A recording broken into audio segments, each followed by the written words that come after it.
Hi, my name is Brett, and today I'm going to be going over my submission for the Dean's Cup. And so what we have today is the PDP 1170, or more accurately, the here we go, the PiDP 1170. This is actually a Raspberry Pi that's running this guy. And a little fun fact, that's actually the Raspberry Pi that I got at my first year at Gen Cyber, which is like 8 years ago, which makes me feel kind of old. But let's get right into this guy. So what is the PDP 1170? Well, this is a really, really iconic computer from the 70s, right? When computing was kind of first getting its foothold, right?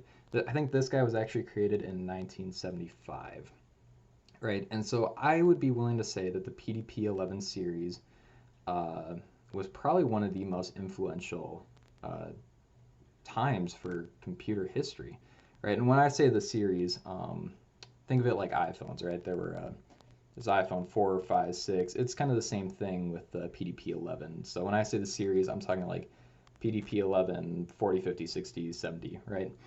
And so the reason this is so important is it actually helped create one of the most important operating systems of all time, which is Unix.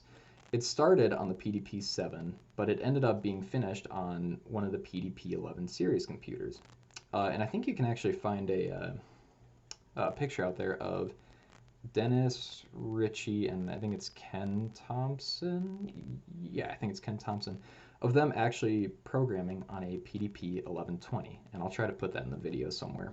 Um, but yeah, so on top of creating Unix, it then went on to create the first ever high level programming language, which is C.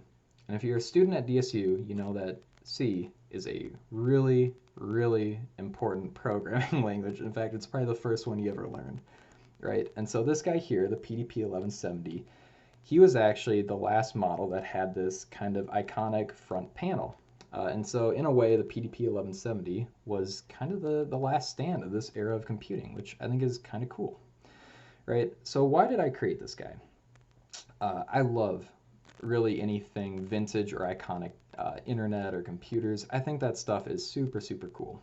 I think it's Kyle Cronin actually has a vintage Macintosh in his office. I think that is like the coolest thing ever. And like, if you look, I'm just noticing this now, but if you look back there, I have a Lego set of a Atari 2600, which again, it's a iconic video gaming set.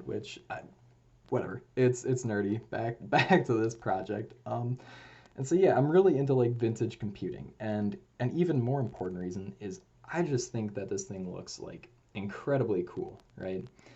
Um, and so how is it fun or useful?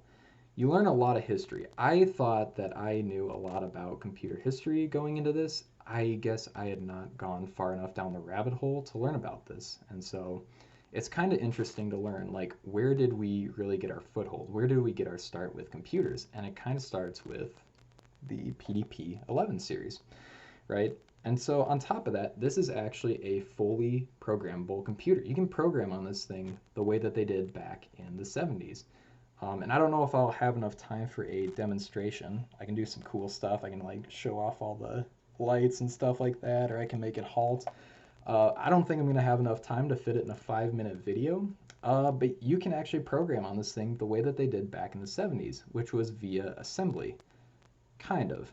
Back in the day, they didn't have like keyboards or anything like that, so you actually had to use these switches here to press in the opcode, right? So you almost go a step lower than assembly language. You can't say like move EAX0.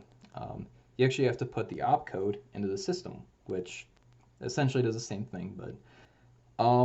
And funnily enough, going down this rabbit hole, I haven't confirmed this is true, but allegedly these things might still be used. The PDP 11s might still be used today. In what, you may ask?